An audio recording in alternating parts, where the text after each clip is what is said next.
इसका विषय है कीटनाशियों के सुरक्षित प्रयोग। देखिए कीटनाशी लिख दिया गया है, लेकिन अगर कोई भी एग्रोकेमिकल डालते हैं वो अगर हम लोग के डायरेक्ट अफेक्ट में आ जाती है या डायरेक्ट कांटेक्ट में आ जाती है तो हमारे जो नर्वस सिस्टम है उस पर उल्टा प्रभाव डालती है, जिससे क्या होता है अगर ज्यादा मात्रा में आ गई तो बहुत सारी घातक बीमारियां हो जाती हैं, लेकिन अगर धीरे धीरे आती हैं तो वो एक क्या कहते हैं धीरे धीरे नासूर का काम करती है। तो उसी के लिए एक एकीकृत कीट प्रबंधन जो हम लोग अपनाते हैं उसी के हिसाब से हम लोग चलेंगे ऊपर से नीचे तक। और लास्ट में जब हम लोग क्या कहते हैं अगर केमिकल स्प्रे कर रहे हैं तो नीड बेस्ड केमिकल का स्प्रे किया जाएगा। तो इसी के लिए हमारे जितने हमारे मैकेनिकल ट्रैप्स हैं, मैकेनिकल जितने हमारे एलिमेंट हैं, उन सब का उपयोग भी हम बताएंगे कि जब इन सब से कंट्रोल ना हो सके, कोई इंसेक्ट है, कोई बीमारी है, जब इन सब से कंट्रोल ना हो सके मैकेनिकल से, कल्चरल से, बायोलॉजिकल से, तब जाके लास्ट में हम लोग कीटनाशकों पे आए या फफूंद नाशक पे आए या कोई भी जो खरपतवार नाशक है उस सब पे आए। होता क्या है कि जैसे सिंपल सा एक उदाहरण है कि जैसे पहले पानी बरसता था तो सोनी सोनी खुशबू आती थी, एक्टिनोमाइसीट्स के कारण होता था। तो डे बाय डे केमिकल का जितना ज्यादा यूज हो रहा है, जैसे आप लोग खुद ही किसानों से डायरेक्ट आप लोग मेल जोल होता है, हम लोग से ज्यादा ही होता है। तो किसानों को जब आप समझाते होंगे तो किसान का क्या है सबसे आसानी से क्या चीज हम लोग पा सकते हैं, सबसे आसानी से उसको रिजल्ट चाहिए। रिजल्ट कैसे चाहिए? रिजल्ट उसको दे पाएगा केमिकल।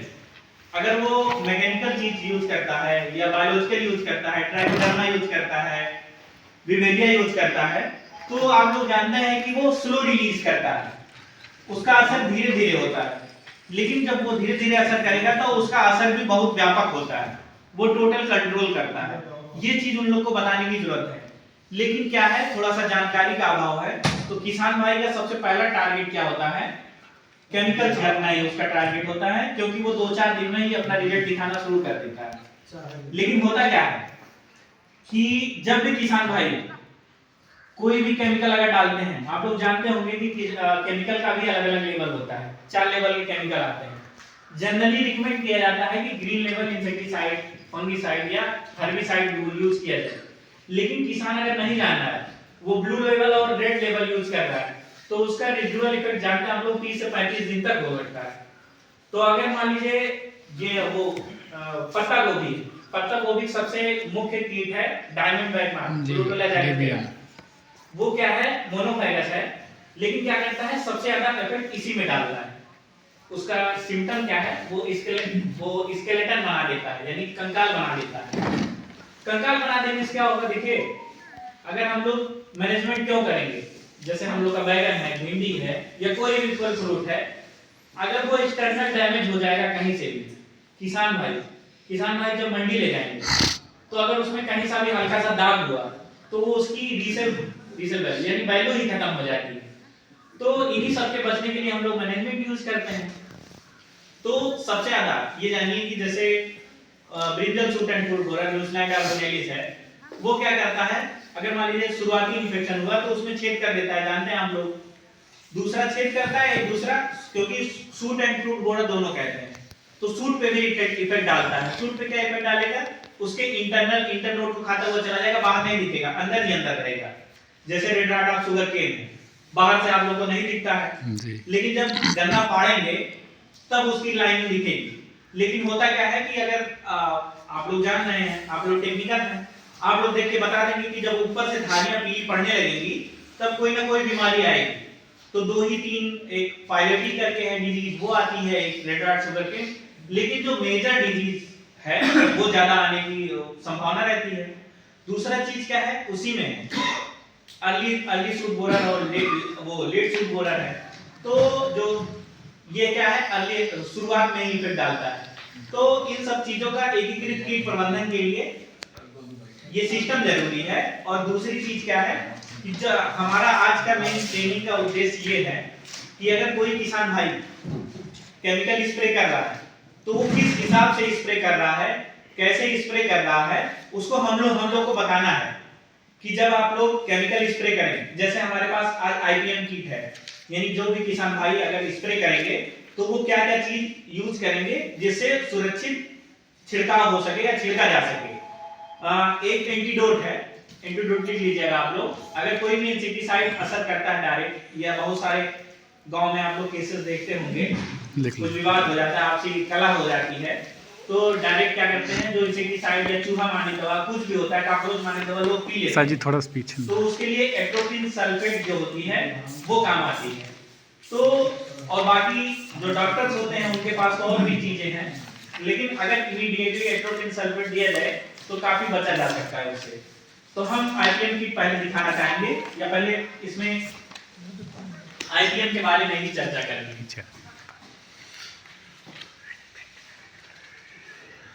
आईपीएम इसी लिख सकते हैं, आईडीएम या आईडब्ल्यूएम जी। आईपीएम माने integrated pest management.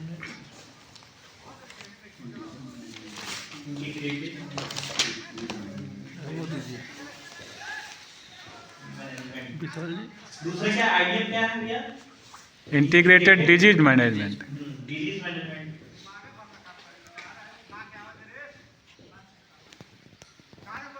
IWM weed management. Weed management.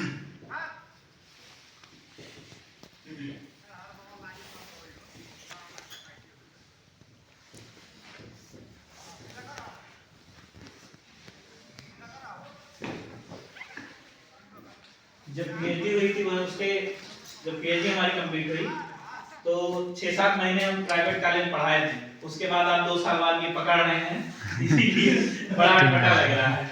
तो integrated pest management, disease management, weed management, ये इसलिए बताया जा रहा है क्योंकि ये सारा जो है 1 घंटे में, जब लास्ट में जाएगा 1 घंटे में आ जाएंगे। अच्छा सर। ये जाएगा तो इसको जब भी थोड़ा हम सा लोग तब आप लोग केमिकल यूज ना करेंगे, एक सीट मतलब पीछे बैठ जाइएगा, जिससे भर जाएगा। ठीक है। अभी बहुत कंडेंस है। हाँ, आ जाए। तो अगर हम लोग इंसेक्ट को मारने के लिए या पेस्ट, देखिए इंसेक्ट पेस्ट सबसे बड़ा क्या होता था, जब हम लोग बीएससी एजी पढ़ते थे तो इंसेक्ट और पेस्ट में डिफिनेशन ही रटने को बड़ा मालूम होता था कि जब इंसेक्ट पेस्ट कहा जाता था तो यही कहता था कि all insect are pest but all pest are not insect. यही रटा गया था, यही सब जी। पूछता था, गुरुजी पूछते थे, यही कह देते थे। लेकिन जब थोड़ा बड़े हो गए, एमएससी में एडमिशन हुआ, तब मेनली मतलब समझ में आया, नहीं तो रट्टू तो तक तरह वही रटा जाता था। तो देखिए इंसेक्ट और पेस्ट में अंतर बताते हैं।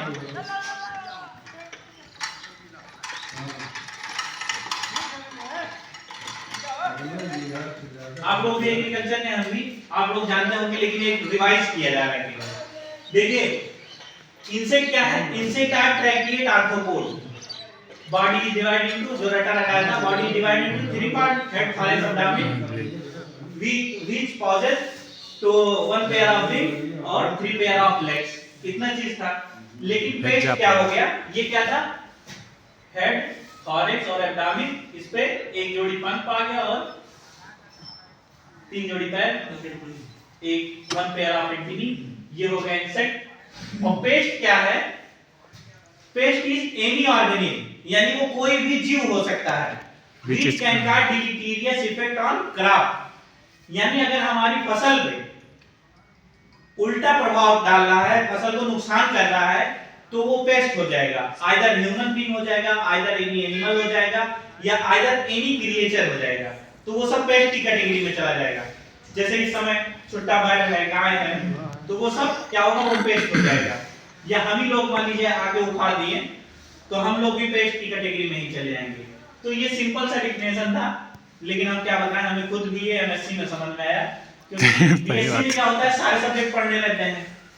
तो क्या कहते हैं, 2-3 क्रेडिट ये पढ़ा गया एंटोमोलॉजी, फिर उसके बाद एग्रोनॉमी, सॉइल साइंस, ज्योग्राफी, फिर उसके बाद जब एमएससी में आ गए तो स्पेशलाइजेशन हो गया एंटोमोलॉजी, फिर एंटोमोलॉजी से ही सब।